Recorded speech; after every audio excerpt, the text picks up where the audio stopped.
Panalangin sa bagong umaga.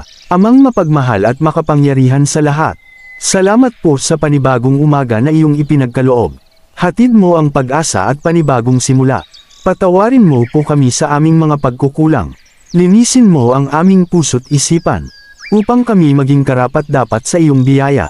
Gabayan mo po kami sa bawat hakbang ng araw na ito. Bigyan mo kami ng lakas sa gitna ng mga hamon, karunungan sa aming mga pasya, at kapayapaan sa aming kalooban. Ipinagdarasal po namin ang aming mga mahal sa buhay, ang aming trabaho o pag-aaral, at ang lahat ng aming mithiin na naway ayon sa iyong kalooban.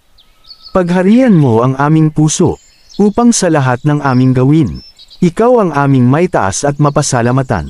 Salamat po, O Diyos, sa iyong pagmamahal at walang sawang pagkalinga. Sa iyo po ang lahat ng papuri, parangal, at pagsamba, ngayon at magpakailanman. Amen.